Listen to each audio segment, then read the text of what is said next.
Assalamualaikum warahmatullahi wabarakatuh. Salam guru hebat.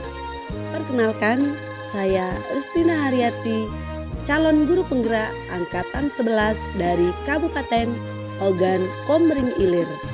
Pada kesempatan ini, saya akan memaparkan diseminasi budaya positif di sekolah. Diseminasi budaya positif kami lakukan di SMA Negeri 1 Cengal dengan 3 pemateri calon guru penggerak angkatan 11 dari satu sekolahan yang sama. Dengan pemateri yang pertama, saya sendiri Rustina Haryati SPDGR CGP angkatan 11 Kabupaten Ogan Komering Ilir, dan pemateri yang kedua Bapak M. Sofwan SPD CGP angkatan 11 Kabupaten Ogan Komering Ilir, dan yang ketiga adalah Ibu Ana Ardiana SPD CGP angkatan 11 Kabupaten Ogan Komering Ilir. Latar belakang diseminasi budaya positif ini belum menyeluruhnya pemahaman rekan-rekan guru tentang penerapan konsep inti budaya positif di sekolah, seperti paradigma baru disiplin positif, kebutuhan dasar manusia, motivasi perilaku manusia, posisi kontrol guru, keyakinan kelas, dan segitiga restitusi. Diharapkan jika seluruh konsep inti tersebut dipahami oleh seluruh warga sekolah, maka akan tercipta budaya positif yang baik di sekolah.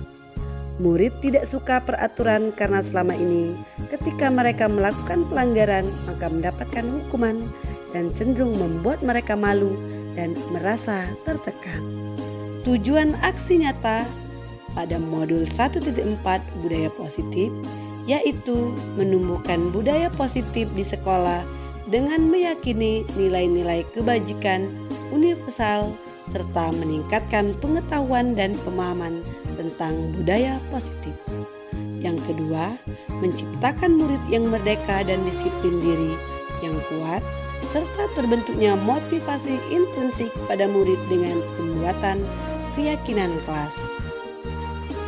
Tolak ukur terlaksananya diseminasi konsep inti budaya positif di sekolah, terbentuknya keyakinan kelas melalui kegiatan kesepakatan kelas yang dilaksanakan bersama wali kelas, guru, dan murid. Murid mampu menerapkan dan menjalankan keyakinan kelas yang sudah dibuat dan disepakati. Terlaksananya penyelesaian masalah murid mengenai segitiga restitusi. Kegiatan diseminasi budaya positif ini sangat mendapatkan dukungan dari kepala sekolah, rekan-rekan guru, wali kelas, murid, guru BK, sarana prasarana yang dibutuhkan dalam menerapkan diseminasi budaya positif, keyakinan kelas, segitiga restitusi. Berikut ini merupakan kegiatan diseminasi di SMA Negeri 1 Cengal, Kabupaten Ogan Komering Ilir mengenai pemahaman dan pengalaman penerapan budaya positif secara berkolaboratif bersama saya Rustina Haryati SPD dan Bapak M. Sofwan SPD dan Ibu Ana Ardiana. Assalamualaikum warahmatullahi wabarakatuh.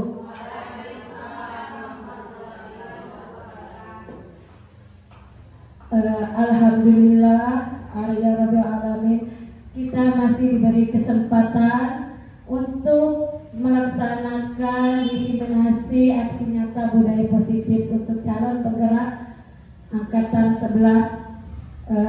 Adapun susunan acara diseminasi budaya positif hari ini, yang pertama pembukaan, yang kedua menyanyikan lagu wajib nasional yaitu Indonesia Raya yang dipandu oleh Ibu Rustina Haryati, yang ketiga doa, dan yang keempat aksi nyata oleh calon guru penggerak, dan yang kelima penutup. Untuk memulai acara di pagi hari ini, marilah kita sama-sama melafazkan bacaan basmalah. Bismillahirrahmanirrahim. Acara selanjutnya menyanyikan lagu wajib nasional yaitu Indonesia Raya yang dipandu oleh Ibu Rusina Haryati SPDGR. Kami persilakan.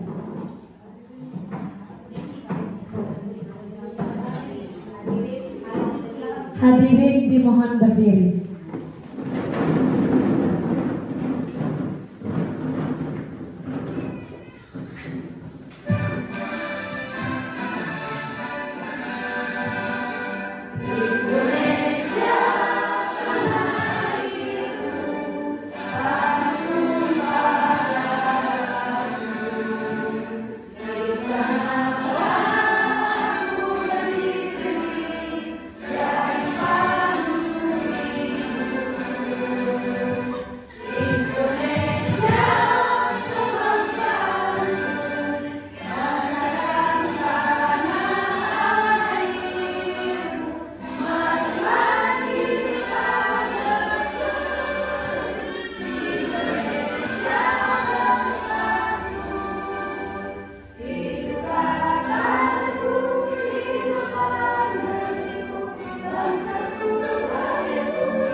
Hadirin dipersilakan duduk.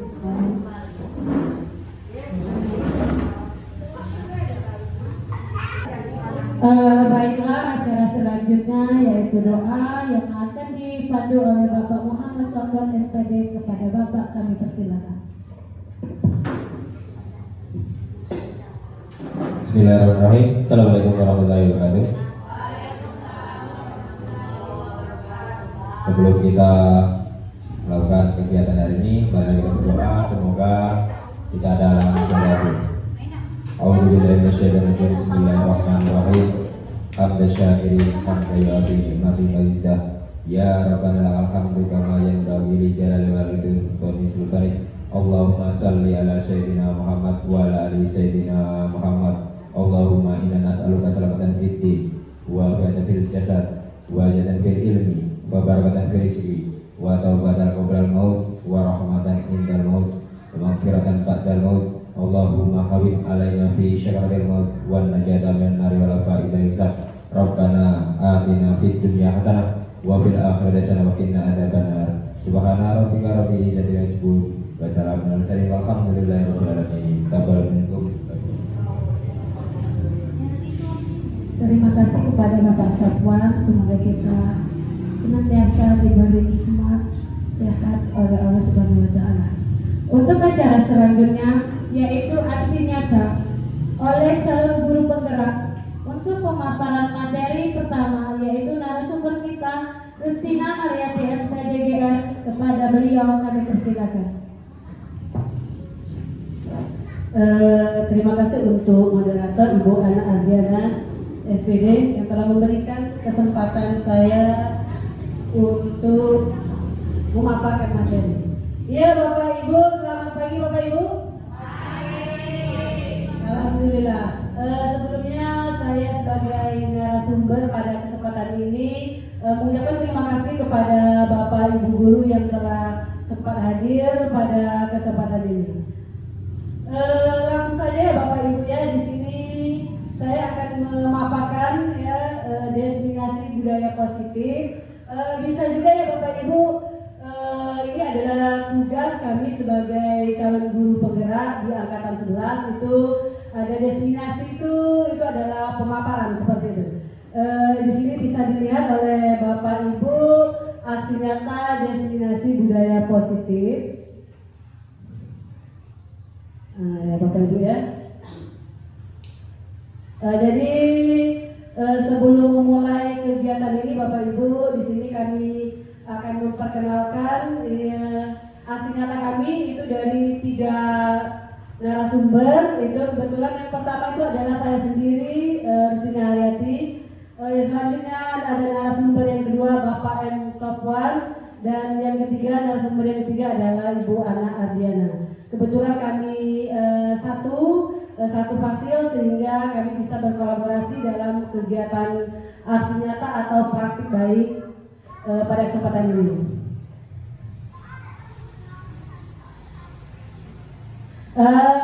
Sebelumnya masuki materi Bapak Ibu, di sini perkenalkan juga itu adalah Bapak fasilitator kami, kebetulan sama itu adalah Bapak Juanda Firzal sebagai Bapak fasilitator. Yang selanjutnya itu ada pengajar praktik kami, itu adalah yang di sini ya, yang pakai baju Jawa itu betul itu adalah PP saya, itu adalah Bapak Zainal Ramadan. Kemudian yang satu cewek ya, yang satu cewek sendiri di sana itu adalah pengajar praktik dari Bapak M. Sofwan, Ibu Zulfa, dan yang paling ujung cowok itu adalah pengajar praktik Ibu Ana Ardiana, itu adalah Bapak Yunedi. Itu Bapak Ibu.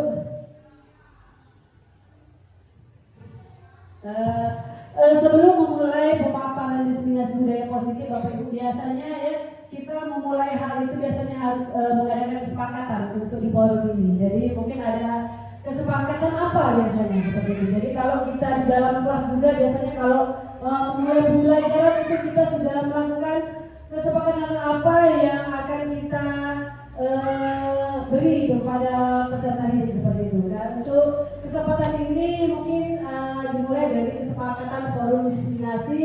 Misalnya yang pertama Bapak Ibu ya, menghargai siapapun yang berbicara seperti itu. Yang kedua bisa menjadi pendengar yang baik gitu. Bapak Ibu apa lagi kira-kira kalau kita tambahkan? Biasanya untuk forum diskusi kita ini supaya kita lebih ada chemistry-nya, lebih nyambung seperti itu. Mungkin apa lagi kita untuk kesepakatan? Boleh tunjuk tangan untuk kesepakatan kita pada pagi hari ini? Boleh Bapak Ibu? Apa kira-kira kesepakatan kita?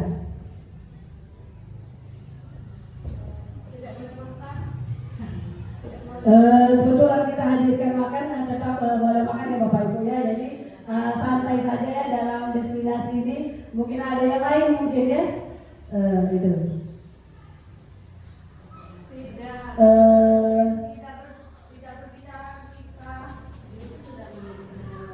Bisa juga ya, kita saling mengapresiasi lagi ya kalau ketika ada teman yang berbicara atau narasumber yang berbicara dan sebaliknya seperti itu. Mungkin ada saling berinteraksi mungkin ya Bapak ya, kita membuat kesepakatan itu salah satunya adalah saling berinteraksi dan memberikan umpan balik itu Bapak ya. Oke Bapak Ibu, dalam kesepakatan kita selanjutnya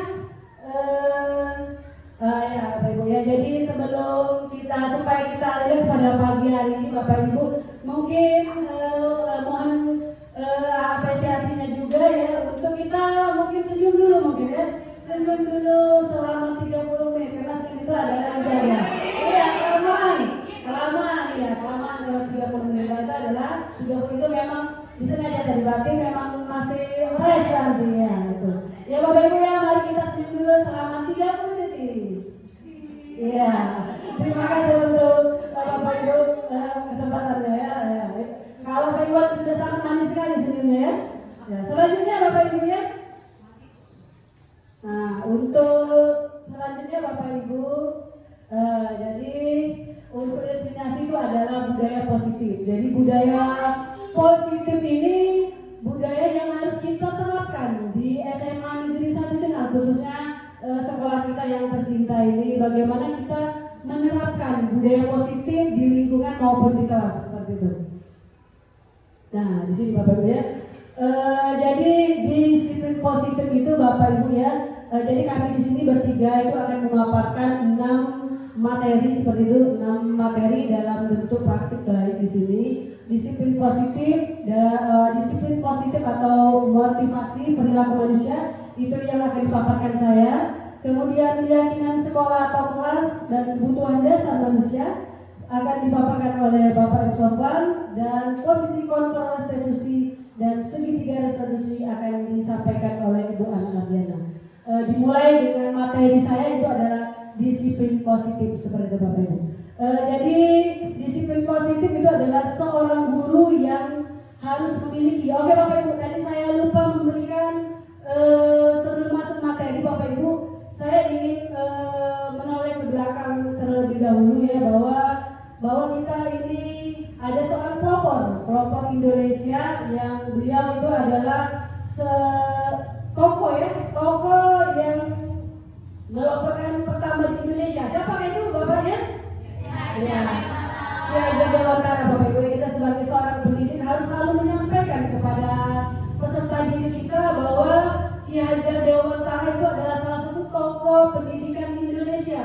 Beliau adalah seorang penggerak sekolah yang pertama di Indonesia seperti itu. Jadi mengingat semboyan mereka itu adalah dengan 3 semboyan ya, itu adalah Ingat Sang Tuludo ya, dan Imadia Mangkoso Tuturi Handayani. Itu adalah semboyan beliau seperti itu.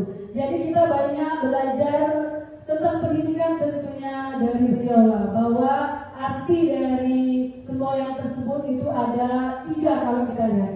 Itu ada yang pertama, jadi yang kata pertama itu adalah pertama. Jadi guru itu adalah terdepan seperti itu. Pertama itu guru itu terdepan ya, yang memberikan contoh atau tauladan kepada anak murid kita seperti itu.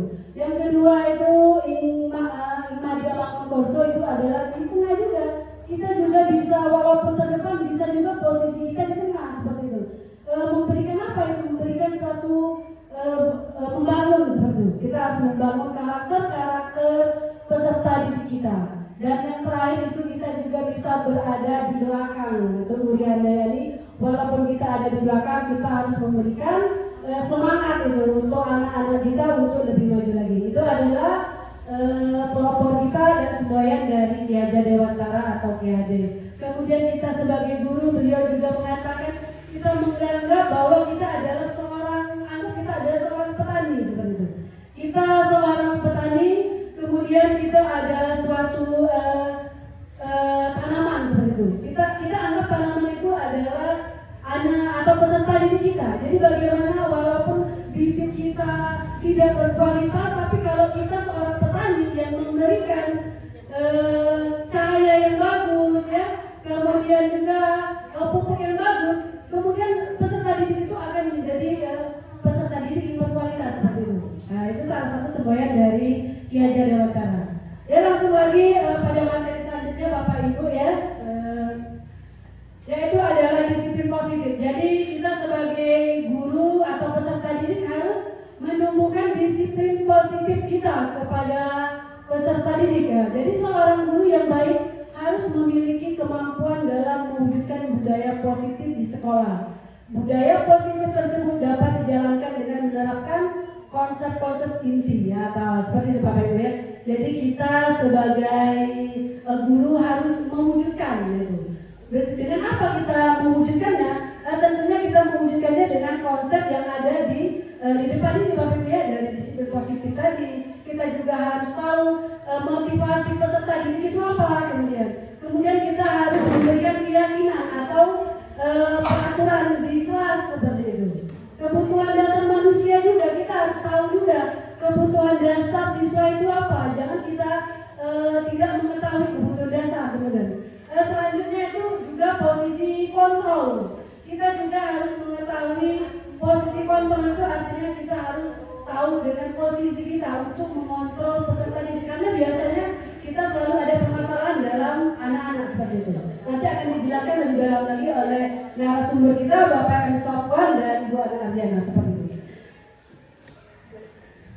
Lanjut lagi Bapak Ibu ya, pada materi selanjutnya itu adalah apa itu disiplin positif tadi seperti itu. Jadi Bapak Ibu, disiplin positif itu merupakan suatu cara penerapan disiplin yang mengajarkan anak bertanggung jawab, menumbuhkan kesadaran berdasarkan nilai kebajikan seperti itu. Jadi Bapak Ibu ya, kita harus menumbuhkan nilai kebajikan. Nah itu. Apa kira-kira nilai kebajikan yang harus kita tumbuhkan kepada peserta didik kita? Apa kira-kira Bapak Ibu? Contoh nilai kebajikan yang akan harus kita tumbuhkan.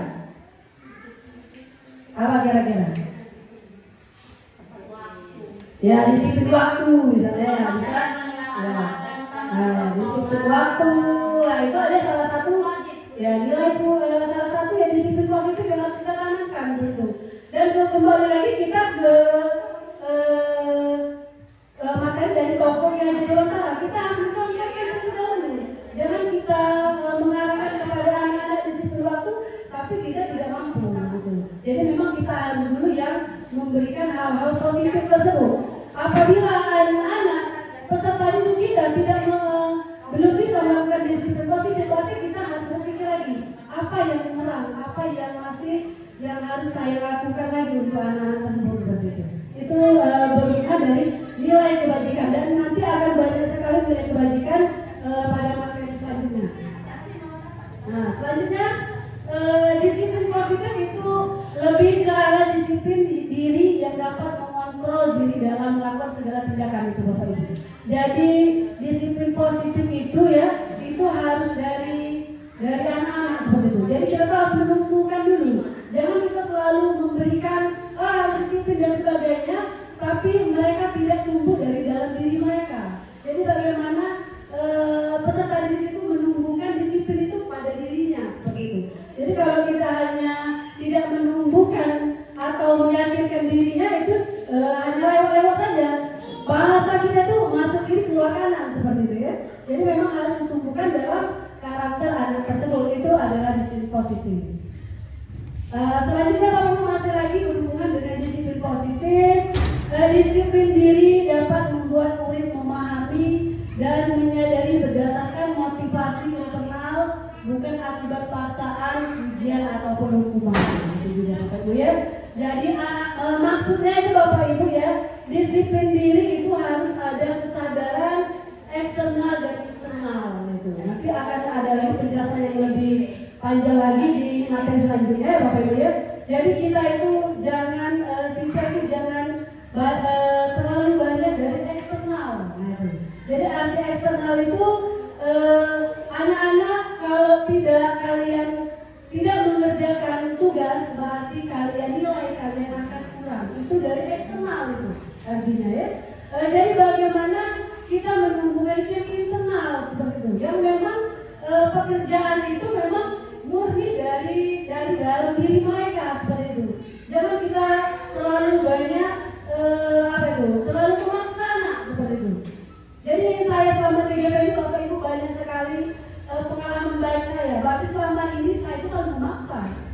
Apa-apa saya seperti itu dengan anak-anak. Jadi dari sini saya mulai merubah seperti itu. Berarti dari paksaan, dari hukuman itu ternyata tidak positif seperti itu. Jadi itu adalah negatif. Bagaimana saya berusaha untuk memberikan tugas-tugas itu menjadi kegiatan yang positif yang bisa dari dalam diri mereka itu.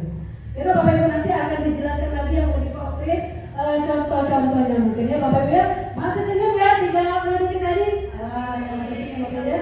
Ya masih 30 detik ya, masih tetap senyum kita yang kami. Oke, terima kasih Bapak Ibu ya. Selanjutnya Bapak Ibu, apa makna dari disiplin seperti itu? Saya rasa Bapak Ibu guru sudah sangat mengerti dan sangat paham sekali dengan makna dari disiplin. Tapi di sini akan saya coba lagi untuk kita, karena kita ini harus selalu saling mengingatkan seperti itu dan harus kita terapkan. Kita kadang tahu tapi kita tidak menerapkan begitu. Jadi makna dari disiplin itu adalah dari bahasa Latin disiplin yang artinya belajar. Jadi kita selalu belajar dan belajar. Begitu juga untuk anak-anak, kita saja belajar, berarti anak-anak yang di generasi muda harus banyak lagi belajar seperti itu Bapak Ibu. Kemudian makna atau dari kata berkonotasi dengan disiplin diri itu dari tokoh Socrates dan Plato, bahwa tokoh tersebut itu disiplin itu dia itu maksudnya itu lebih kepada diri kita, menanamkan disiplin itu pada diri kita seperti itu Bapak Ibu. Kemudian disiplin membuat orang menggali potensi menuju sebuah tujuan apa yang dihargai. Jadi disiplin juga harus kita tanamkan dari dalam diri kita apa tujuan dari disiplin tersebut seperti itu. Dan apa dampak apa yang harus kita hargai pada diri kita seperti itu. Selanjutnya dalam budaya kita makna kata disiplin telah berubah menjadi sesuatu yang dilakukan seseorang pada orang lain untuk mendapat kepatuhan. Kecenderungan umum adalah menghubungkan kata disiplin dengan ketidaknyamanan, bukan dengan apa yang kita hargai atau pencapaian suatu tujuan. Jadi pada intinya bahwa disiplin itu disiplin positif, budaya positif harus kita tanamkan itu dari dalam diri peserta didik itu jangan saja dari eksternal. Itu Bapak Ibu ya, itu berhubungan dari disiplin positif. Selanjutnya selanjutnya itu berhubungan dari nilai-nilai kebajikan tadi Bapak Ibu ya. Jadi kalau kita membuat nilai kebajikan di kelas atau kategori kesepakatan itu harus yang universal, yang menyeluruh, yang mereka mampu terima seperti itu.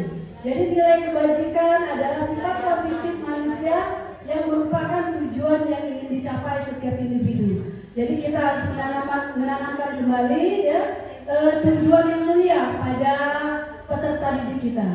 Selanjutnya itu ada nilai-nilai tersebut bersifat universal dan lintas bahasa, suku bangsa, agama maupun latar belakang. Jadi kita membuat disiplin positif itu harus juga karena Indonesia ini beragam sekali budaya. Jadi kita harus melihat bahasa itu sama-sama tahu bahasa dari bahasa yang kita buat atau bahasa-bahasa yang zaman sekarang ini kan zaman milenial itu. Perkembangan zaman kita itu semakin canggih sehingga kita harus membuat suatu keyakinan atau nilai kebajikan yang sesuai pada era sekarang. Seperti itu. Kita tidak bisa menyamakan era dahulu, yang tentunya kita harus melihat kondisi pada zaman sekarang itu Bapak Ibu. Nah, kemudian juga ada nilai kebajikan yang dari tokoh Diana Gosen 1998 mengatakan dengan mengaitkan nilai-nilai kebajikan yang diyakini seorang, maka motivasi intrinsik akan terbangun sehingga menggerakkan motivasi dari dalam untuk mencapai tujuan yang mulia yang diinginkan. Jadi memang kita itu bagaimana caranya membuat suatu nilai kebajikan yang harus tumbuh dari dalam peserta didik seperti Bapak Ibu. Selanjutnya Bapak Ibu di sini kembali lagi sekarang kita sudah masuk ke kurikulum merdeka pada kelas 10 Bapak Ibu ya. Jadi kita baru mulai kurikulum merdeka. Tentunya kita harus elemen tersebut harus disampaikan kepada anak-anak kita, terutama itu kelas 10. Karena kalau di kota-kota ini sudah mungkin kelas 10 ke kelas 12 itu sudah menanamkan, sudah mengetahui banyak. Karena sudah saya terapkan mereka anak-anak belum tahu apa itu profil belajar Pancasila dan karakternya atau elemen-elemen yang ada di dalam profil belajar Pancasila. Jadi kita harus menyampaikan kepada anak-anak bahwa kalian itu adalah profil atau identitas pendidikan seperti itu. Nah, kepada anak-anak dan kalian kita menyampaikan bahwa peserta didik atau murid harus mengetahui tentang elemen tersebut. Itu kita mulai itu dari yang pertama itu adalah berakhlak yang mulia, bertakwa kepada Tuhan yang Maha Esa dan berakhlak yang mulia. Karakter itu harus kita terapkan juga di dalam sekolah kita. Apa kira-kira penerapan kita dalam Tuhan yang Maha Esa misalnya? Apakah Bapak Ibu sudah menerapkan saat pembelajaran bertakwa kepada Maha Esa? Sudah. Kira-kira dimulai dengan apa Bapak Ibu? Jadi kita sudah menerapkan itu adalah berdoa sebelum pembelajaran. Itu sudah menerapkan artinya. Kemudian berakhlak yang mulia juga. Apakah kita sudah menerapkan dalam pembelajaran kita? Atau bisa juga Bapak Ibu kita pertama masuk memberikan salam, apa yang guru piket juga ya. Kalau kita guru piket itu biasanya kita menunggu di awal gerbang. Kita budayakan itu ya saling sambut ya, salam gitu ya. Dari situ kita sudah mulai menerapkan. Memang terkadang kita itu biasa. Ternyata anak-anak itu harus dari mulai seperti itu. Hal yang mungkin itu adalah hal yang kecil buat kita. buat anak-anak, tapi itu adalah dampak dari hal kecil itu bisa menjadi luar biasa Bapak Ibu. Nah, itu. Yang kedua Bapak Ibu, di sana ada juga profil belajar Pancasila. Elemen yang kedua itu adalah mandiri. Jadi profil belajar Pancasila itu kita sekarang ini marak sekali masih banyak yang mengatakan bahwa kita guru menggunakan metode ceramah dari awal sampai akhir.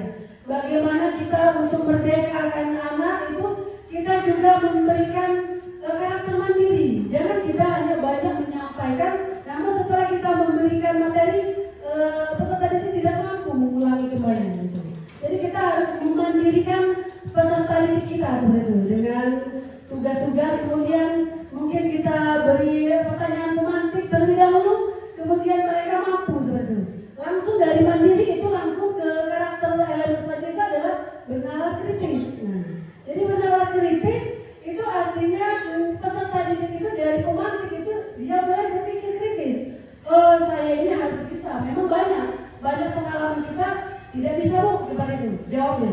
Bagaimana dari tidak bisa minggu depan kita coba lagi anak tersebut sehingga mereka mampu mandiri dan bernalar kritis dalam materi kita. Atau bisa mungkin kita mengarah lagi, mungkin pertanyaan saya itu terlalu sulit untuk mereka cerna. Kita buat lagi bahasa yang lain atau kita tidak bisa Bu. Oke, sekarang Ibu akan buat lagi kata yang sederhana lagi sehingga anak tersebut sudah mampu mandiri dan bisa berpikir kritis. Ya, apa positif tadi Bapak Ibu ya? Baru 3 ya Bapak Ibu ya, masih semangat ya? Selanjutnya Bapak Ibu, yang selanjutnya yang keempat itu adalah bergotong royong atau bekerja sama. Jadi kita harus menanamkan kepada anak-anak bagaimana kita harus bekerja sama. Mungkin kalau di dalam kelas apa yang bisa kita lihat untuk bekerja sama di dalam kelas? Nah, pikir ya Bapak Ibu ya. Jadi itu adalah pikir kelas mungkin. Jadi bagaimana kalau pikir kelas itu selalu ada permasalahan Bu, yang ini tidak pikir itu dan sebagainya. Jadi bagaimana kita menanamkan bahwa anak tersebut memang ada dalam kebutuhan manusia itu nanti dijelaskan oleh narasumber selanjutnya. Kebutuhan anak itu beda-beda. Memang ada dia yang ingin penguasaan. Dia saya ini hebat jadi saya tidak mau pikir. Nah itu. Jadi dari anak-anak tersebut harus mampu kita mengontrol emosi atau posisi kita bahwa bekerja sama menanamkan lagi menanamkan karakter lagi bahwa bekerja sama itu bergotong royong itu sangat penting anak-anak dalam apalagi itu adalah karakter kalian.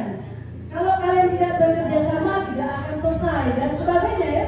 Bisa juga dalam sekolahan, dalam kegiatan apapun memang harus kita selalu memberikan pengarahan untuk peserta didik kita.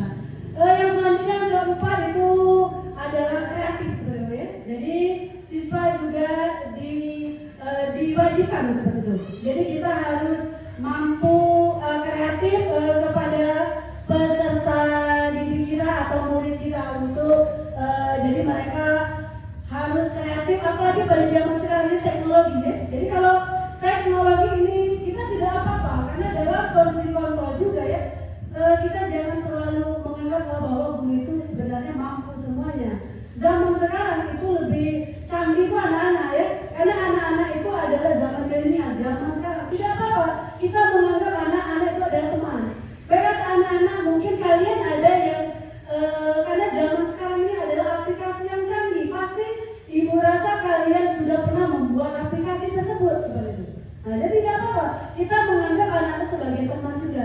Kita sama-sama belajar dengan anak-anak yang mampu. Tidak apa-apa seperti itu.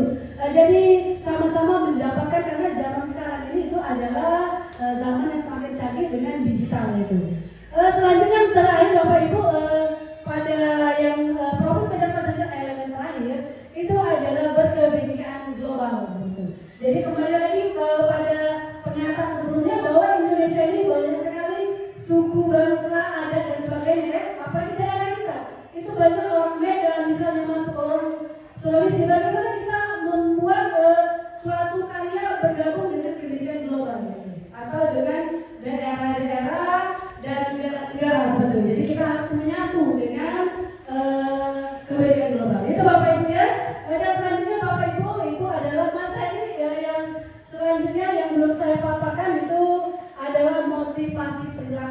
manusia. Jadi kita harus tahu motivasi peserta didik gitu. Jadi apa saja motivasi perilaku manusia itu ada 3 yang harus kita ketahui. Bahwa motivasi itu yang pertama untuk menghindari ketidaknyamanan atau hukuman, itu adalah motivasi kita yang harus kita tahu kepada peserta didik. Yang kedua itu untuk mendapatkan imbalan atau penghargaan dari orang lain, itu adalah motivasi anak-anak. Jadi mereka mengaku itu adalah motivasi supaya mereka itu mau betul. Yang terakhir itu adalah untuk menjadi orang yang mereka inginkan dan menghargai diri sendiri dengan nilai-nilai yang mereka percaya. Kalau mungkin ada pertanyaan, mungkin Bapak Ibu yang mana yang paling bagus antara motivasi dari di depan ini seperti itu? Ya, nomor 3 Bapak Ibu ya. Jadi Bapak Ibu ya, kita harus memberikan motivasi kepada peserta didik itu yang nomor 3 itu. Maksudnya apa? Sebenarnya sudah saya ulangi tadi ya, sudah saya sebutkan. Yang pertama itu bahwa anak-anak itu biasanya mau mengerjakan itu karena menurutnya itu kalau tidak mengerjakan akan penuh hukuman seperti itu. Itu yang pertama itu. Jadi mereka mau, jadi termotivasi. Kalau saya tidak mengerjakan, saya tidak akan mendapatkan hukuman atau nilai seperti itu. Yang kedua itu untuk mendapatkan penghargaan. Ternyata Bapak Ibu, kalau kita belajar anak-anak yang mendapatkan yang bisa duluan, itu kalian akan mendapatkan nilai yang besar dari Ibu. Ternyata itu kurang tepat Bapak Ibu. Jadi di antara 1 dan 2 itu adalah unsur ekstrinsik atau internal ya. Eksternal dari luar itu. Jadi bahwa menganggap bahwa kita akan memberikan sesuatu mereka mau. Dan bagaimana kita harus menumbuhkan yang ketiga ini. Ketiga ini itu adalah berhubungan dengan diri mereka sendiri.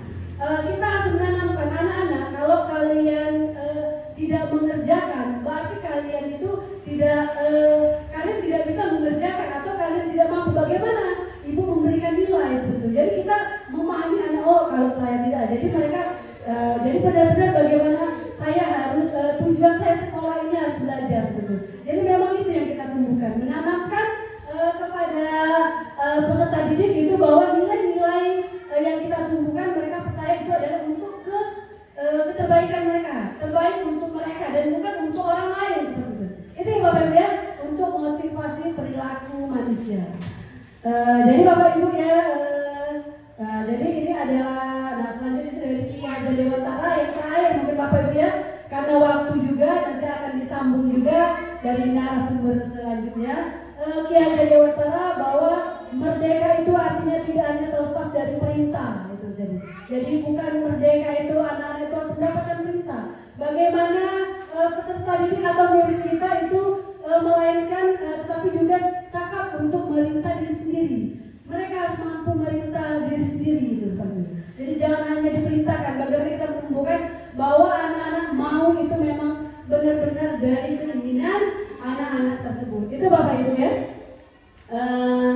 Kemudian ada juga di sini banyak sekali Bapak Ibu sudah sama bahwa perilaku manusia itu sudah terkoper, sudah saya jelaskan Bapak Ibu ya. Intinya bahwa kita itu ya harus menanamkan karakter anak dari dalam diri mereka. Oke Bapak Ibu ya.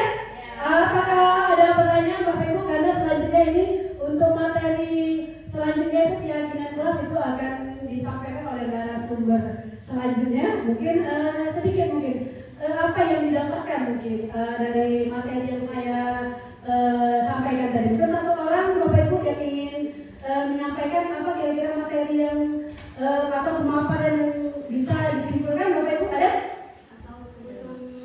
Ada Bapak Ibu? Oke, Ibu Rosmita mungkin ya. Oke Ibu, apa kira-kira yang bisa diambil dari praktik baik pada pagi hari ini? Untuk berbagi praktik baik yang sangat dapat itu yang pertama kita harus menumbuhkan disiplin, kebiasaan dari diri sendiri siswa dulu. Dari internalnya, jangan dari eksternal. Itu yang sangat-sangat bagus ya. Terima kasih. Kita kasih apa juga untuk Ibu Rosmita. Jadi dari pengakhiran dari Ibu Rosmita itu adalah mungkin saya rasa sudah sangat paham sekali Bapak Ibu untuk bisa kita menerapkan kepada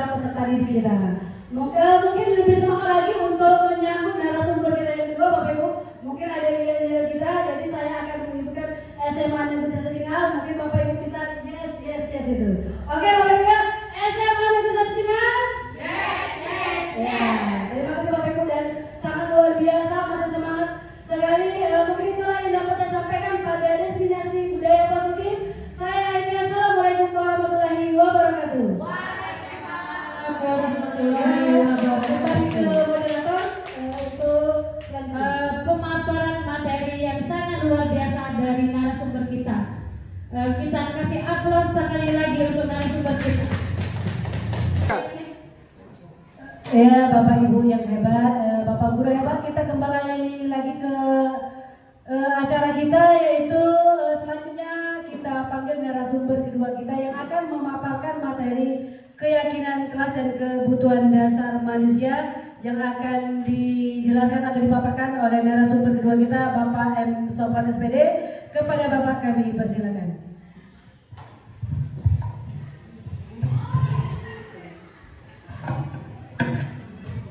Bismillahirrahmanirrahim. Assalamualaikum warahmatullahi wabarakatuh. Masih semangat Bapak Ibu? Ya, kembali kita ketemu yaitu tentang materi kebutuhan dasar manusia. Nah, sebelum kita masuk materi, kira-kira apalagi kita sebagai guru, bahkan terjadi Bapak Ibu guru itu sudah paham betul apa itu kebutuhan dasar manusia. Kira-kira apa, Bu? Nah, kebutuhan pokok bisa, terus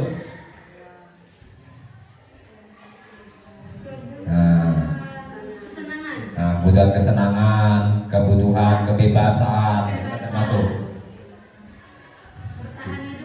bertahan hidup.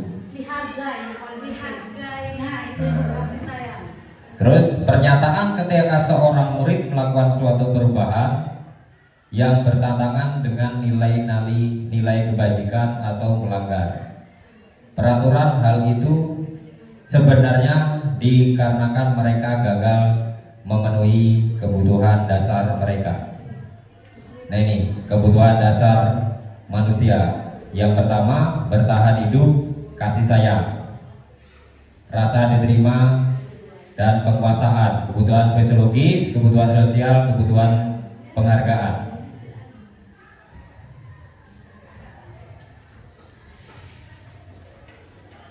Nah, ini contoh. Perilaku siswa menyebarkan gosip tentang teman kelas. Kebutuhan. Nah, ini perilaku siswa menyebarkan gosip tentang teman di kelas. Berarti kebutuhan apa yang kurang ini? Nah, ini kebutuhan yang mungkin berusaha dipenuhi itu adalah mungkin ada orang yang suka sama saya. Berarti kan kasih sayang. Nah, terus pernyataan yang kedua, apakah ada cara untuk memenuhi kebutuhan cinta dan kasih sayang tanpa merusak reputasi orang lain? Nah, perilaku siswa menjatuhkan teman sedang berjalan di lorong sekolah. Nah, berarti kebutuhan itu adalah kebutuhan kesenangan. Terus pertanyaan yang selanjutnya, apakah ada cara untuk memenuhi kebutuhan senang menyakiti orang lain? Nah, berarti kita harus menumbuhkan. Ini berarti berkaitan yang dijelaskan narasumber yang sebelumnya. Kita tanamkan budaya positif, disiplin positif, secara otomatis anak-anak tidak akan melakukan hal-hal untuk kesenangan tapi tidak merugikan orang lain. Lanjut. Nah, ini studi kasus. Nah, studi kasus ini nanti berkaitan dengan cara kita akan memecahkan. Nah, selama ini dengan cara kita memecahkan kasus itu adalah yang kita pelajari, yang kita terapkan di sekolah kita itu adalah sebagai penghubung. Nah, apalagi kita sekarang ini kan di kurikulum merdeka. Kalau bisa hindarilah dengan cara menghubung. Menghukum itu yang positif. Nah, berarti belajar positif. Kalau kita anak-anak melakukan kesalahan, nanti secara detailnya itu diterangkan di materi yang akan dijelaskan oleh narasumber yang lain, itu tentang segitiga restitusi untuk memasarkan kasus. Itu kan ada 3. Kita sebagai teman, apakah sebagai penghukum, dan sebagai manajer. Nah, ini contoh Ibu Yulaika, guru wali kelas 9, sedang bingung memahami ulah salah satu murid di kelas. Jerry, beberapa anak telah mengeluarkan Tommy yang disingkali meminta bakal makan siang. Mereka dengan paksa. Jika Anda menghadapi situasi seperti Ibu Zulaika, apa yang akan Anda lakukan? Menurut Anda, kira-kira apa alasan Doni melakukan hal itu? Nah, alasan Jerry, karena ia lapar dan orang tuanya tidak membawakan bekal makan siang, maka kebutuhan dasar Jerry sedang dipenuhi. Jerry adalah kebutuhan bertahan hidup. Nah, berarti kita harus tahu apa alasannya. Terus alasan Jerry kenapa seperti itu? Karena temannya jadi takut dengan dia dan menuruti keinginannya, maka sebetulnya Tommy sedang berusaha, dasarnya akan kebutuhan kekuasaan. Nah, itu sama baik kebutuhan dasar manusia tadi. Lanjut. Alasan Jerry yang keempat, karena dia merasa bosan dengan bekal makanan yang dibawa ibunya dari rumah, karena ibunya selalu membawakan bekal yang sama. Oleh karena itu dia ingin mencoba makanan teman-temannya yang beraneka ragam, maka Jerry sedang berusaha memenuhi kebutuhan kebebasan. Nah, termasuk kebutuhan tadi, kebutuhan kebebasan, kesenangan. Karena ia melakukan iseng saja, ia menikmati ekspresi wajah teman-temannya yang kesal karena diambil makannya, dan menurut dia ekspresi teman-temannya itu lucu, maka berarti Tommy sedang berusaha kebutuhan akan kebebasan. Nah, ini posisi kontrol.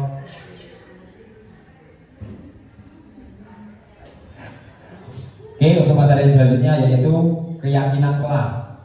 Nah, keyakinan kelas itu hampir sama dengan yang kita dijelaskan oleh Bu Tina tadi. Keyakinan pada saat kita dalam pembelajaran, berarti kita harus ada keyakinan kelas. Nah, kira-kira apa keyakinan kelas yang pernah Ibu, Bapak, Ibu guru terapkan dalam pembelajaran atau KBM?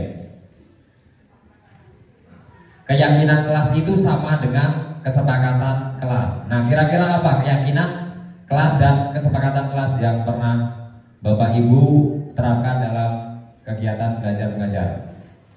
Nah, seperti yang kita terapkan di diskusi hari ini, nah, yang diterangkan Bapak Ibu Rustina tadi. Menghargai teman. Nah, menghargai teman, disiplin, tepat waktu, kebersihan berarti kalau weekend kan. Membuang sampah itu sama dengan kebersihan juga kan.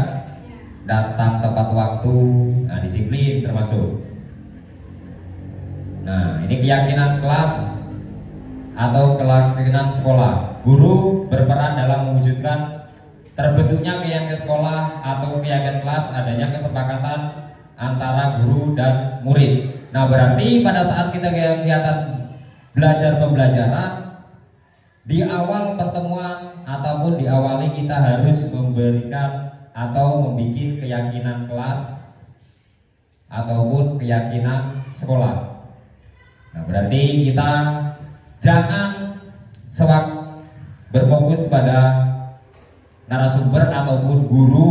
Keyakinan kelas kita harus seperti ini anak-anak. Nah, berarti kita kembalikan atau bikin pertanyaan, kira-kira apa keyakinan kita, kelas kita. Nah, kalau sudah terbentuk keyakinan kelas, secara otomatis kita jalankan dan patuhi bersama. Nah, kalau seandainya apalagi kita memasuki dalam kurikulum merdeka, kalau yang membuat keyakinan kelas itu adalah guru atau pembelajar atau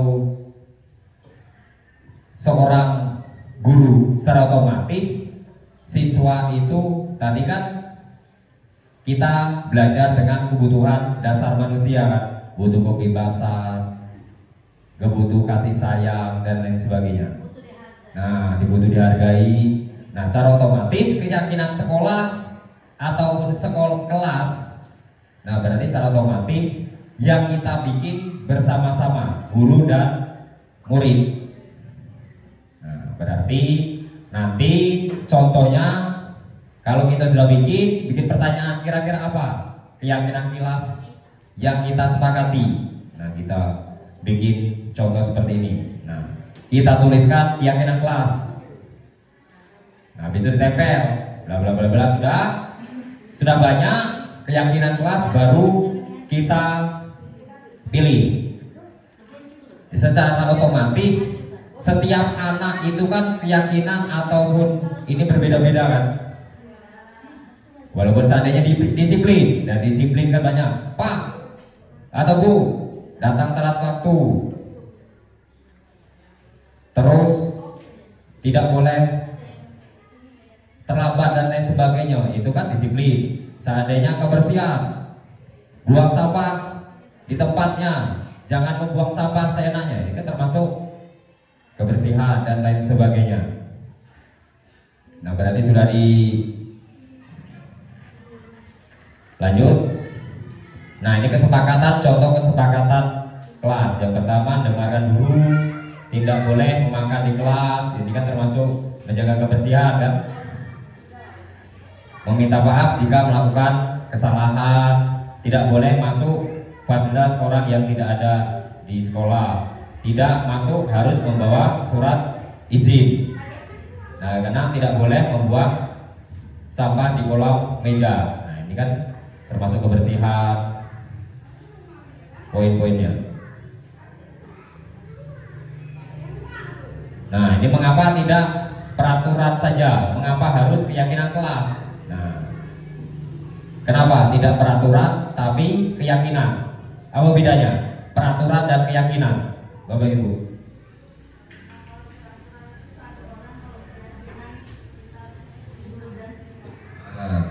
Nah, oke, jadi mengapa tidak peraturan itu kan dibuat satu orang, si peserta.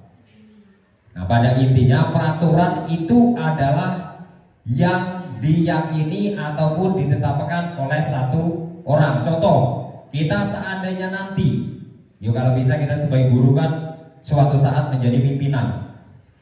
Nah, kalau kita menjadi pimpinan, bikin peraturan berarti harus ada keyakinan dengan seluruh guru. Jangan kita bikin sendiri. Entah itu visi, misi sekolah, itu bersama. Nah, kalau kita sudah kesepakati, secara otomatis kita sama-sama melaksanakan apa yang kita sudah sepakati tadi kan. Nah, ini keterangan mengapa kita memiliki peraturan harus menggunakan helm bila mengendarai kendaraan roda 2. Mengapa kita memiliki peraturan buang sampah di tempatnya.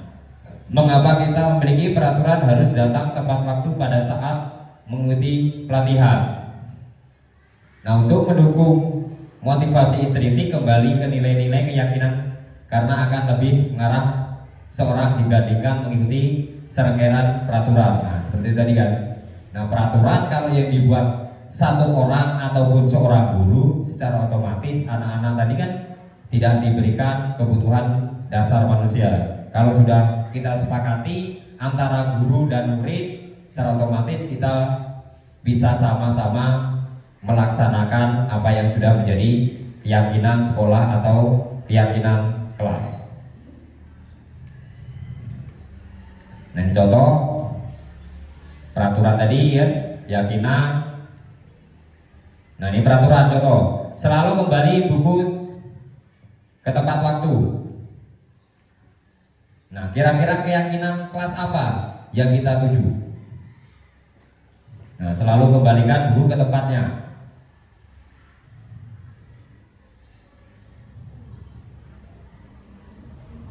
berarti tanggung jawab. Dilarang mengganggu orang lain. Nah, keyakinannya apa? Saling menghargai. Hadir di sekolah 15 sebelum pembelajaran dimulai. Tadi kan? Nah, disiplin, tepat waktu. Melakukan kekerasan. Nah, kasih sayang. Dilarang menggunakan narkoba. Nah, kesehatan. Berganti atau menunggu giliran. Nah, menghargai. Toleransi bisa. Menggunakan masker. Nah, kesehatan. Jangan lari di kelas atau di koridor. Nah, keselamatan bisa, menghargai tadi bisa kan.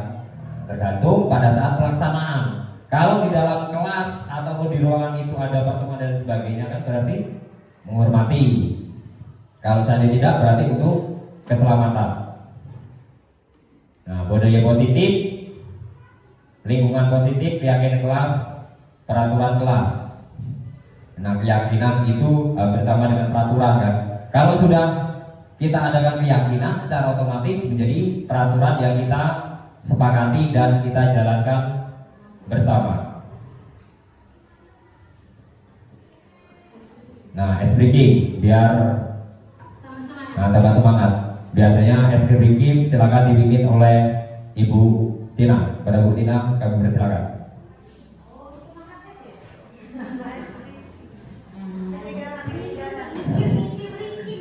Ya Bapak Ibu ya, itu adalah pemaparan dari Bapak yang sangat luar biasa. Kita kasih aplaus dulu Bapak Ibu. Ya, di sini betul ada ice breaking juga Bapak Ibu. Jadi untuk ice breaking mungkin dimohonkan dulu untuk berdiri seluruh Bapak Ibu ya. Jadi kalau misalnya saya jawab siapa kita, jawabnya SMA Negeri 1 Cengal. Dan nanti jawabannya SMA Negeri 1 Cengal, merdeka, merdeka, merdeka. Karena memang nuansa kita masih 17 Agustus itu. Siapa ya Bapak Ibu ya? Ya Bapak Ibu. Siapa kita? SMA Negeri 1 Cengal. SMA Negeri 1 Cengal. Merdeka, merdeka, merdeka. Nah, itu ya, begitu ya dari saya karena kita masih 17 Agustus dan Dirgahayu 17 yang ke-79. Oke, terima kasih untuk ice breaking. Kembali lagi dengan Pak Iwan. Oke, terima kasih. Untuk Bapak Ibu dipersilakan duduk kembali. Terima kasih atas ice breaking untuk pertemuan hari ini. Masih semangat Bapak Ibu? Nah, kira-kira dalam materi penjelasan saya tadi berarti kebutuhan dasar manusia.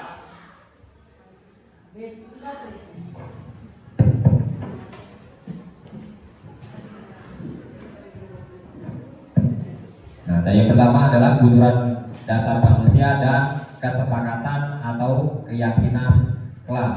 Kira-kira ada yang ditanyakan ataupun ada yang menambahi atau penguatan? Jangan Ibu. Ada yang ditanyakan ataupun ada yang menguatkan? Kira-kira untuk keyakinan kelas itu seperti apa dan kebutuhan dasar manusia tadi? Nah, sudah paham alhamdulillah. Apalagi materi itu yang sudah kita rasakan tiap hari kan, kebutuhan dasar dan keyakinan kelas yang kita lakukan tiap hari. Oke, itu saja pemaparan materi saya yang akan dilanjutkan oleh materi selanjutnya. Kepada moderator kami persilakan. Saya akhiri. Assalamualaikum warahmatullahi wabarakatuh. Ya, itulah pemaparan dari narasumber kita yang kedua, Bapak M. Sumat SPD. Kita kasih aplaus yang meriah, yang sangat luar biasa untuk pemaparan materi keyakinan kelas dan kebutuhan dasar manusia. Selanjutnya Bapak Ibu Guru, ini adalah materi yang ketiga dari narasumber kita juga ya, dari Ibu Ana Adriana untuk memberikan materi segitiga restitusi dan posisi kontrol. Kepada Ibu Ana Adriana kami persilakan. Baiklah Bapak Ibu Guru,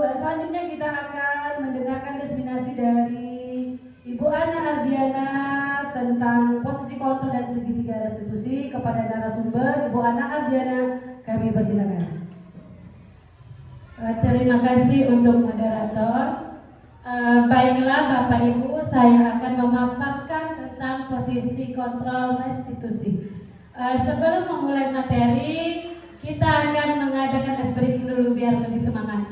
Bapak Ibu, saya persilakan untuk berdiri. Dan Bapak Ibu akan mengikuti nada saya ya. Sudah siap Bapak Ibu? Siapa kita? Guru SMA Negeri 1 Cengal. Siapa kita? Guru SMA Negeri 1 Cengal. Siapa kita? Guru SMA Negeri 1 Cengal. SMA Negeri 1 Cengal. Semangat, semangat, semangat. Luar biasa, Allahu Akbar. Untuk Bapak dan Ibu guru, saya persilakan untuk duduk. Bagaimana keadaannya di siang hari ini? Apakah tetap semangat Bapak Ibu? Tadi kan sudah semangat. Posisi kontrol ya.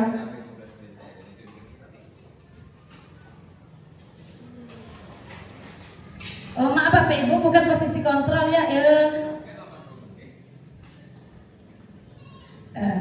Di sini posisi kontrol kita sebagai guru itu harus ada 5 yang kita tanamkan di diri kita. Yang pertama, guru sebagai penghukum, guru sebagai pembuat merasa bersalah, guru sebagai teman, dan guru sebagai pemantau, dan yang kelima guru sebagai manajer. Menurut Bapak Ibu, dari 5 posisi kontrol restitusi ini, posisi manakah yang paling bagus kita terapkan pada saat proses pembelajaran? Guru sebagai teman ya. Siapa lagi? Guru sebagai penghukum. Lanjut.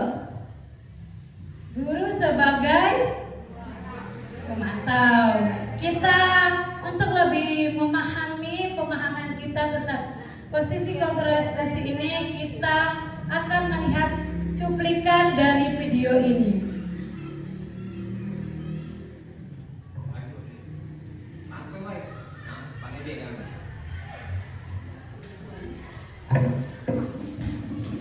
Guru sebagai penghukum ya.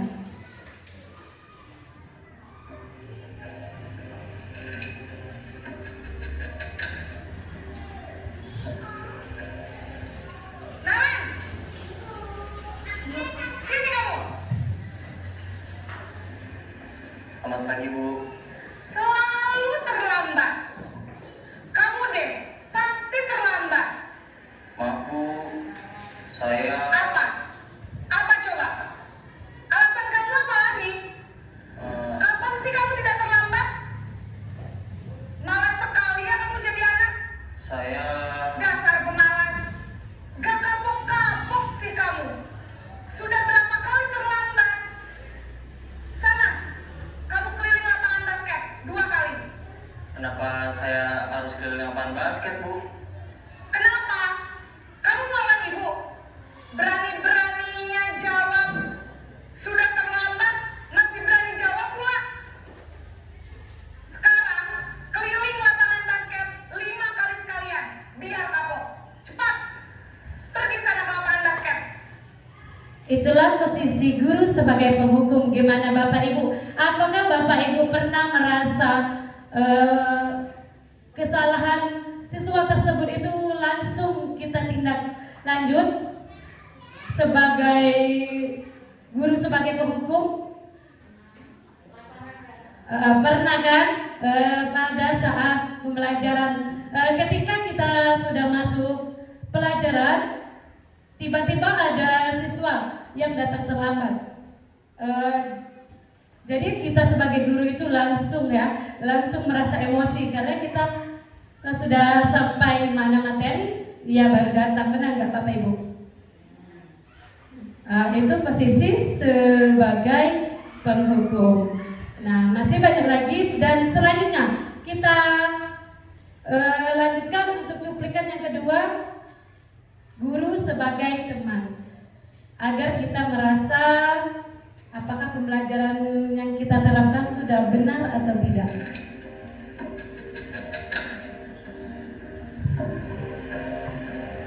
Naren!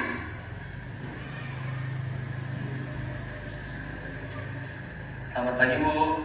Naren, kamu kenapa terlambat lagi, nak? Ya Tuhan, Naren, kamu senang ya bikin ibu susah ya? Kalau kamu terlambat lagi, nanti ibu yang ditegur bapak kepala sekolah, nak. Disangka ibu tidak bisa membina kamu. Duh, gimana ini? Maaf, Bu. Duh, Gusti Naren, kamu suka ya kalau ibu ditegur bapak kepala sekolah? Terus, sekarang ibu harus tulis apa ini di buku absen? Ini kamu sudah sering terlambat loh. Ibu harus apa coba? Maaf, Bu. Maaf sekali. Ya sudah, lain kali jangan bikin ibu susah lagi ya nak ya. Ibu tidak akan kuat lagi kalau kamu begini terus. Bisa jantungan kalau ibu ditegur bapak kepala sekolah. Sana cepat ke kelas. Maaf ya, Bu. Maaf sekali. Itulah guru sebagai teman. Jadi kalau kita sebagai teman, nada bicara kita juga berubah ya. Dari yang menghukum tadi berubah jadi lemah lembut. Itu posisi guru sebagai teman. Lanjut lagi, posisi guru sebagai apa ini tadi yang saya jelaskan tadi? Sebagai pemantau ya.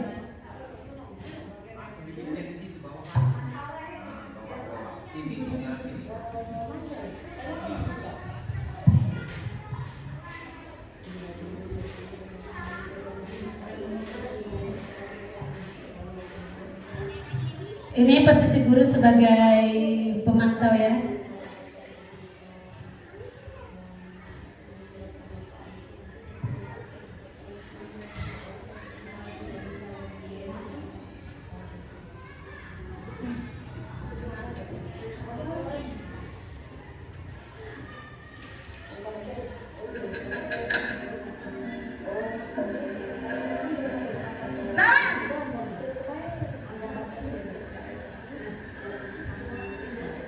Selamat pagi, Bu.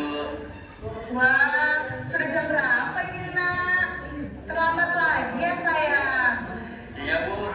Habis ibu saya belum membangunkan saya, Bu.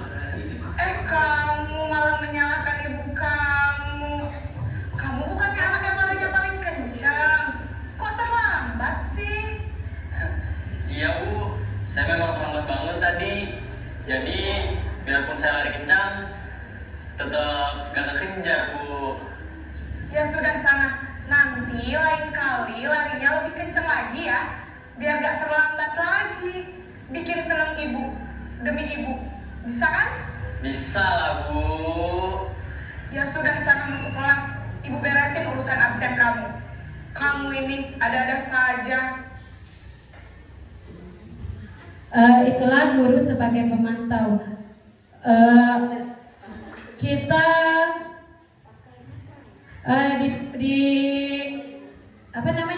melihat siswa datang terlambat lagi dan masih di posisi kita belajar dan kita nada posisi kontrolnya kita ganti dengan posisi pemantau. Dan kita sudah lihat nada dari atau cara bicara kita untuk posisi pemantau. Dan selanjutnya posisi manajer.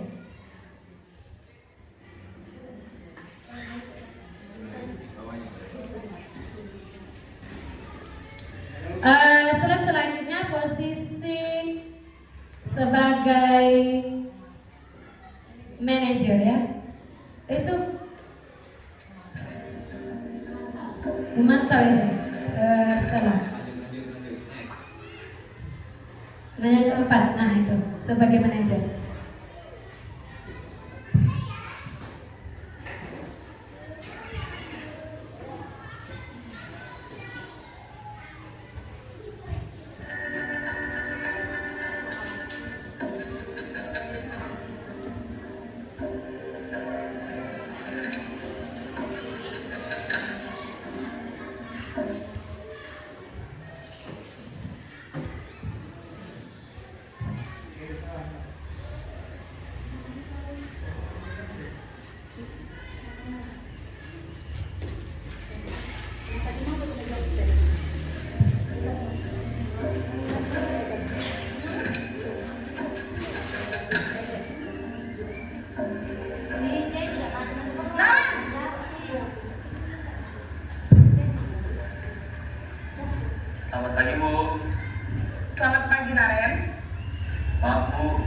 saya terlambat.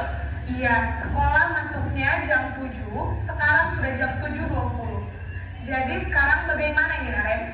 Maaf Bu, saya lupa setel alarm saya semalam. Baiklah, menurut kamu, keyakinan sekolah yang mana yang perlu kamu tingkatkan? Menghargai diri sendiri dan orang lain mungkin ya Bu. Setuju.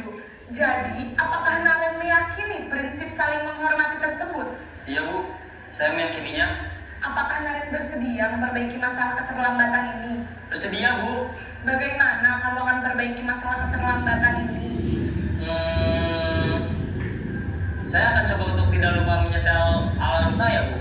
Baik, kalau Naren lupa menyetel alarm di rumah, ada orang yang kira-kira bisa bantu mengingatkan tidak?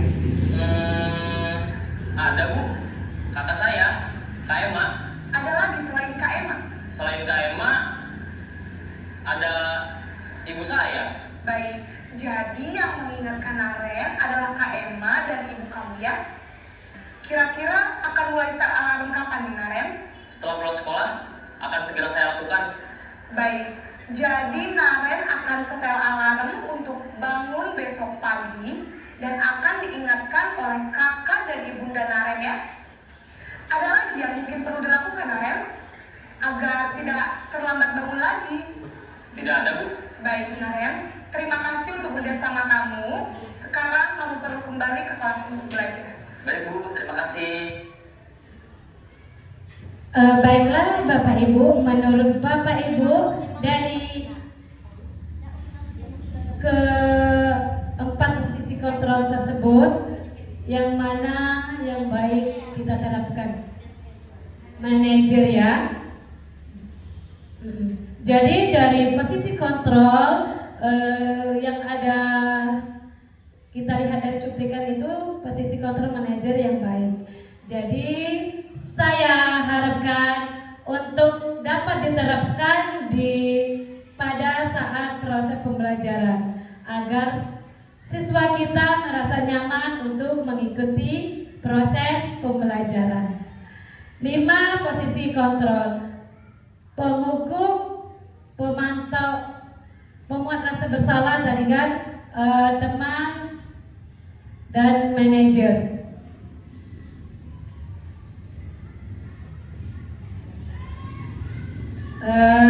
Untuk posisi kontrol, ada yang ingin ditanyakan? Kalau cukup, kita lanjutkan dengan segitiga restitusi. Di sini posisi kontrol restitusi.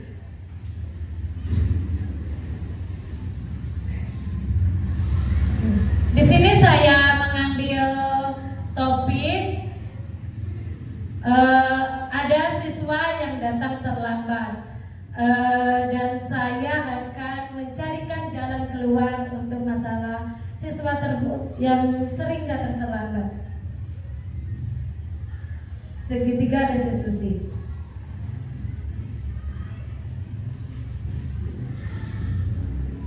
Nah, di sini artinya restitusi adalah proses menciptakan kondisi bagi murid untuk memperbaiki kesalahan mereka sehingga mereka dapat kembali ke kelompok mereka dan karakter yang lebih kuat.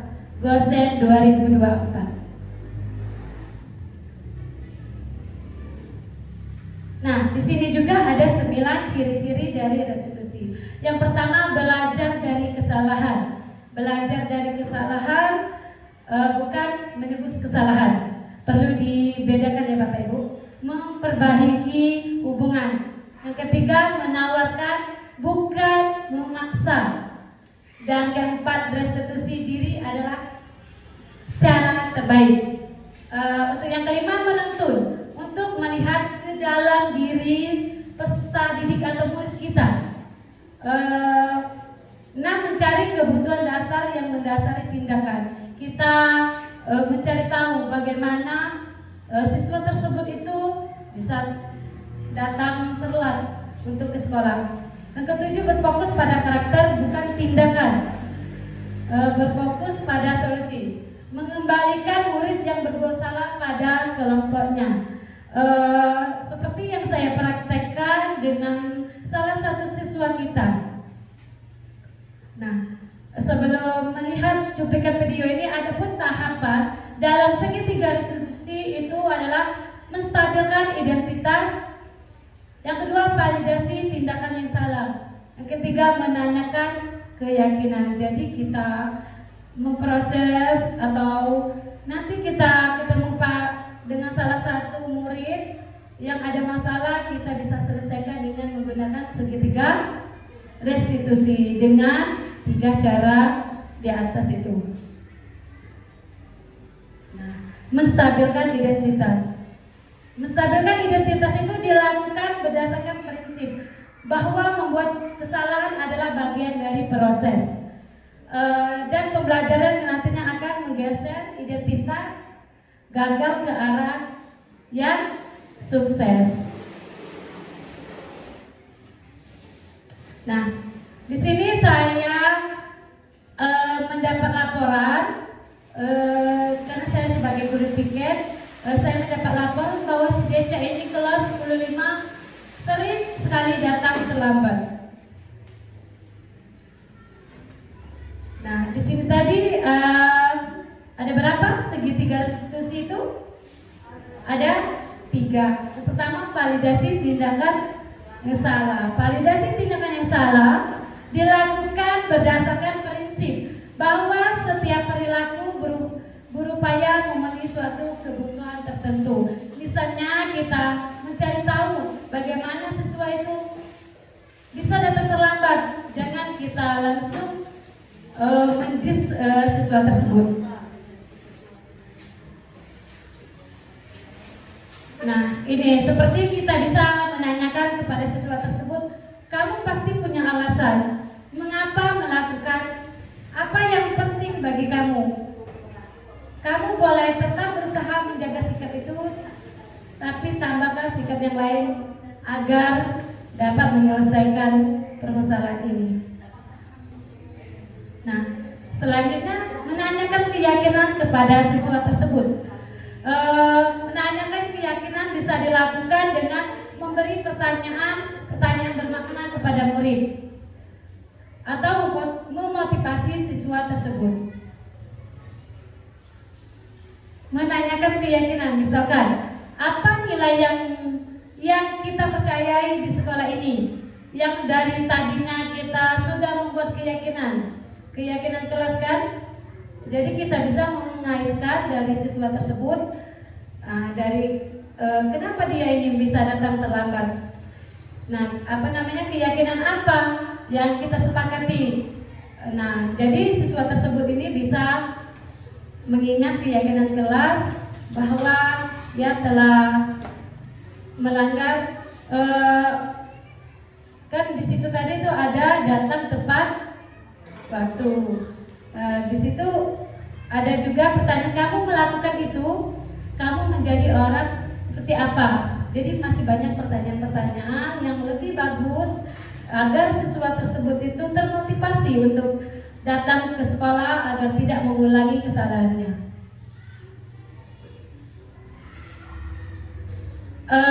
Di sini saya akan menampilkan cuplikan dari satu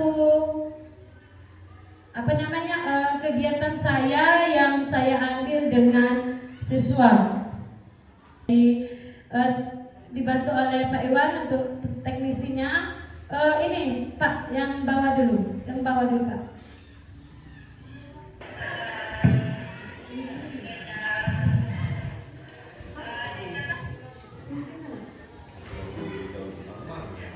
Baiklah, ini adalah salah satu saya mendapat laporan dari guru piket. Saya mengambil Deca ini sering telat datang ke sekolah. Dia ini sudah 3 kali telat datang ke sekolah. Jadi saya menyelesaikan permasalahan Deca ini dengan cara segitiga restitusi. Ini dia cuplikannya. Nah, ayo. Inilah kasus dari siswa kita 105 atas nama Deca.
Baiklah, dari cuplikan tersebut bahwa kita bisa mengidentifikasi siswa kita yang bermasalah dengan menggunakan segitiga restitusi.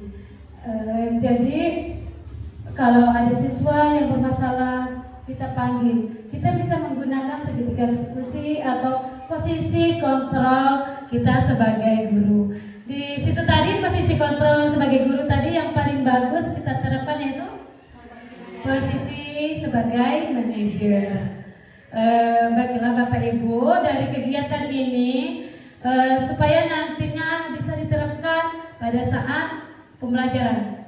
Ketika ada siswa yang bermasalah, kita bisa menerapkan dari dari segitiga restitusi, posisi kontrol, maupun yang dijelaskan dari narasumber.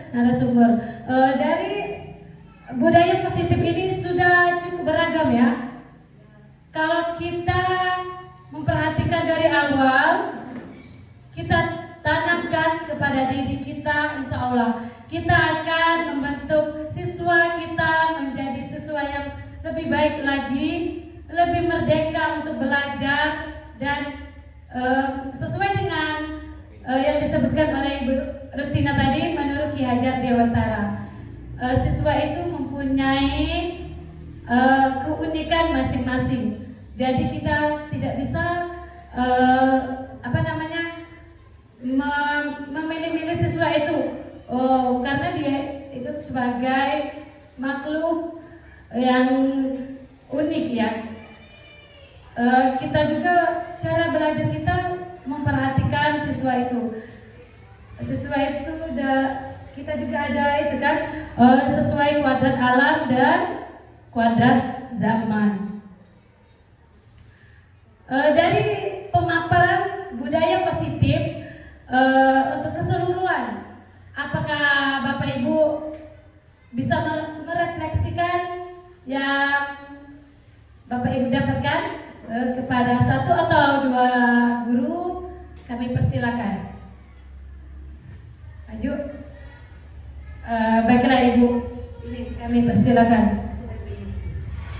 Jadi pada kesempatan siang hari ini dalam kegiatan desiminasi kebudayaan positif, bahwa kita sebagai guru itu harus memberi contoh disiplin positif, berperilaku manusia, memberi keyakinan kelas, dan menggunakan metode restitusi, 3 restitusi. Nah itu semua restitusi kontrol. Semoga kita sebagai guru ini dapat menjalankan ke pembelajaran agar pembelajaran kita menjadi lebih baik. Itu saja. Baik sekali ya untuk perefleksian kita di siang hari ini.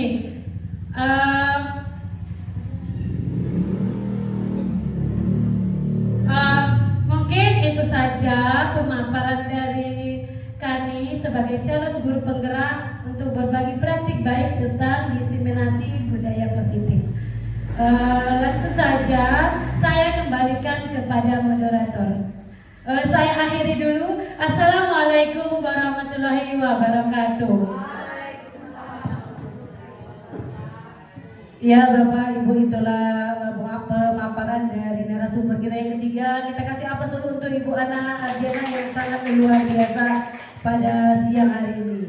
Ya Bapak Ibu, tadi sudah yang terakhir sudah disampaikan oleh Ibu Ana Ardiana, berarti materi budaya positif sudah tersampaikan semua.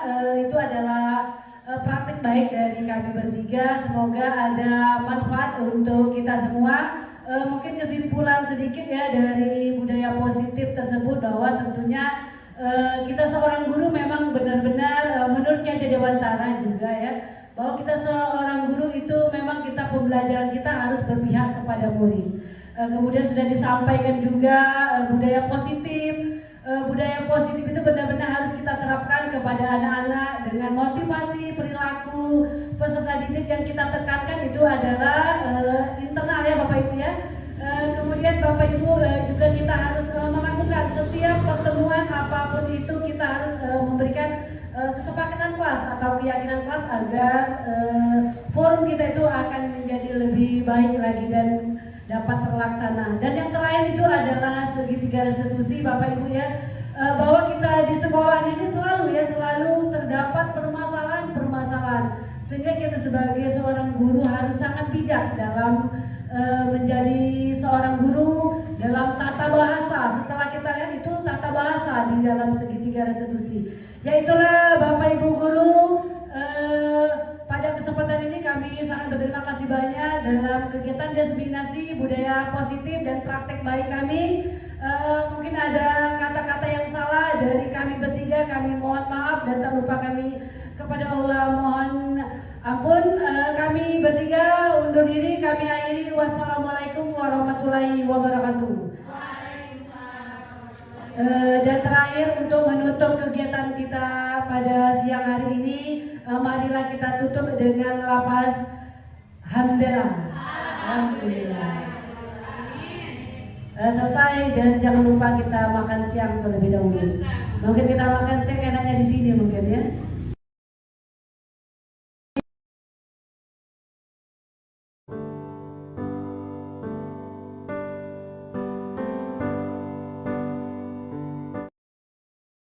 Itulah diseminasi budaya positif dari kami SMA Negeri 1 Cengal, calon guru penggerak Angkatan 11 Kabupaten Ogan Komering Ilir. Sekian dan terima kasih. Salam guru hebat. Wassalamualaikum warahmatullahi